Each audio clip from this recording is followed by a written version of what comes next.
Well, today, Israel defended itself against charges of genocide brought by South Africa at the UN's highest court, the International Court of Justice. Take a listen. It is respectfully submitted that the application and request should be dismissed for what they are, a libel designed to deny Israel the right to defend itself according to the law from the unprecedented terrorist onslaught it continues to face, and to free the 136 hostages Hamas still holds. This comes one day after South Africa presented its case, alleging Israeli leadership was intent on destroying the Palestinians in Gaza. In the coming days and weeks, the ICJ's panel of judges will decide whether to grant South Africa's request to order a halt to the Gaza offensive. A final ruling from the court on whether it believes Israel has committed genocide could take years. Here now to discuss this and much more is political scientist Dahlia Scheindlin. Dahlia, welcome to the program from Tel Aviv. It's really great to have you on. So yesterday we heard South Africa's arguments accusing Israel of genocide, committing genocide against the Palestinians, or at least the presumption of it, the plausibility of genocide, which is a lower standard that would have to be met by the court. Today we heard the Israeli defense from multiple attorneys there and advocates defending Israel. I'm curious to get your take on what stood out to you from what you heard and how effective their arguments were.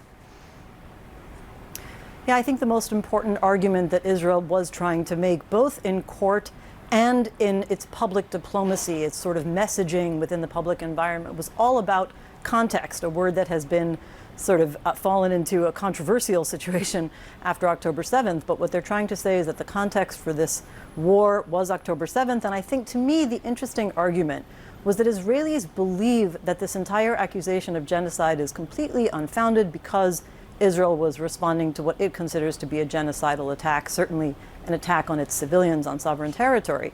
But that's not a strong legal argument, because even the worst attack, as the South African team said yesterday, doesn't justify breaches of the Genocide Convention. However, I think, to me, the interesting distinction Israel tried to make today was that this is an ongoing threat, and that its perspective, from Israel's perspective, the war is facing the ongoing threat of Hamas, which continues to pose a threat to Israel's people, its sovereign territory, rocket fire, and of course the hostages.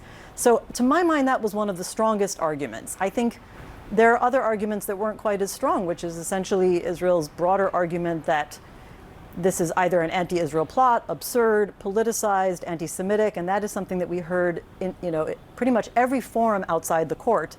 And I think that it's unfortunate in a way. The other problem, I think, is that Israel is trying to make the case that South Africa's argument that senior Israeli officials who have made statements that can be interpreted with genocidal intent are not meaningful because they're not coming from the most senior officials. But of course, South Africa's team preempted some of those arguments by citing statements from the Prime Minister, from the President, from the Defense Minister at the highest levels. And so I think there is still a tough case to make, but still most Israelis think that these charges are frankly spurious. I have to say that it's not making much of an impression on Israeli society. They are simply viewing this as an anti-Israel, kind of unique singling out of Israel for actions that they believe any other country would have undertaken under the circumstances. Yeah, and it does appear from public statements that the United States also said publicly that these charges are meritless. And just a few hours ago, we heard from Germany saying that they do not support these accusations by South Africa as well. But it's worth noting, no matter where on the political spectrum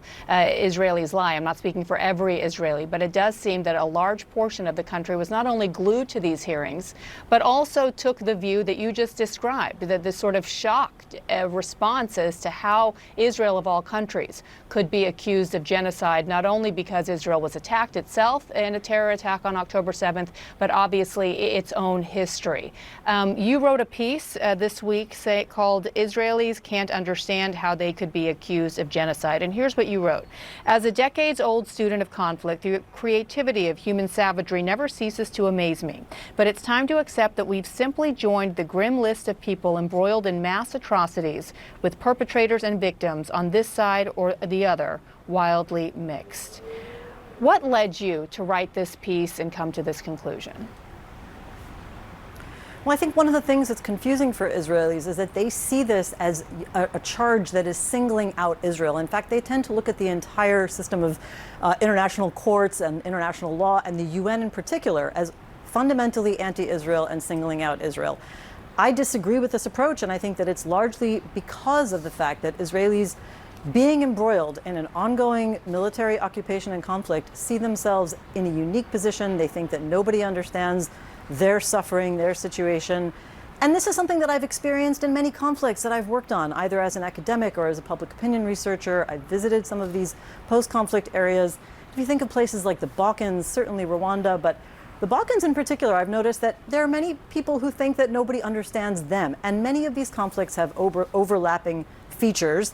It's terrible to have to play a numbers game, but there have been conflicts with atrocities against civilians with far greater numbers. And as I hate to have to admit, horrors and savagery that is really remarkable and devastating. And Israelis, I think because they don't see that, I think many people involved in their own conflict have a hard time seeing that these things do go on elsewhere, and they think nobody can understand them. I think if Israel did try to place its conflict, Israelis and Palestinians for that matter, tried to understand that there are conflicts around the world, and the international system and international law and international courts was designed to address all of them, they might not feel so singled out. As we know, the ICJ has heard cases involving Russia and Ukraine, and as the South African delegation said again yesterday, the Gambia against Myanmar for the accusations of genocide against the Rohingya, and the court did order measures against both of those countries. And this could help Israelis, first of all,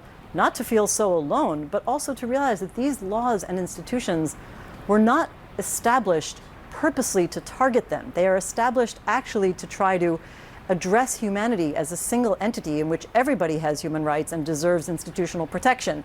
But I also understand that that's a very hard argument to make for Israelis, having suffered what happened on October 7th, and of course having a long-term history. It was unprecedented, and the country is still at war. People are still grieving and anguished and losing people and reliving that trauma every day. Yeah, and people around the world continue to say that they don't feel like enough pressure is put on Hamas, not only to release the hostages, but to lay down their arms as well in their role in this heinous, heinous attack. And you could call their actions genocidal as well, though that would be arbitrated in a separate court. I mentioned the hostages, and we do know that family members of hostages were in the court in The Hague there as well. And, not a day goes by where I don't think about these families and what they're going through. We have video of a mother of one of the hostages. I mean, you realize how small the country is and how close Gaza and the border and where their loved ones are being held is. And a mother speaking, with as loudly as she can to her child who's being held there, hoping that her child will hear her. Let's play that sound. Rami Golan, Rami will love you, my loved one. My third one, I love you. We're doing everything to bring you home. We are telling everybody, all the leaders in our cabinet, you will bring them home now. You know, it's not lost upon most people that this is part of the trauma, the ongoing trauma. You talk to family members of hostages, and every day for them is October 7th, because it didn't just end that day. You still have over 100 people, innocent people that are still there. Is this government prioritizing their release as part of their, as much as they're prioritizing this fight against Hamas? Well, this is a major debate in Israeli society. The hostage families have managed to leverage enormous pressure on the government. They have had a fairly easy time rallying large swaths of the Israeli population to make the case that the government was not prioritizing it sufficiently. Many people feel that the government probably wouldn't have reached that original ceasefire that saw the release of over 100 hostages if there hadn't been so much pressure from the families. And I think that the government has tried to make the case that it prioritizes both equally, but it seems like the government is not really rushing to reach yet another ceasefire agreement that could see the release of further hostages. But that brings me back to the point that I made earlier, which I think is really strongly conveyed by the situation, which is ongoing. In other words, there are egregious violations of international law, human decency, of course. These are atrocities. Holding these hostages violates all of those things. And so Israelis again, it makes it harder for them to see both sides of this. It makes it hard for Palestinians to see both sides of this. The fact is, there are ongoing violations, crimes, and the damage to civilians is endless. This is happening on both sides, and both sides have to take responsibility for it. It is not seen as fair by Israelis that Hamas, because of the technicality of not being a state, party to the ICJ, isn't the one on trial there itself, because of the kinds of anguish scenes we see of these parents every day. Dahlia Scheindlin, thank you so much for the time. I really appreciate you joining us tonight. Thank you for having me.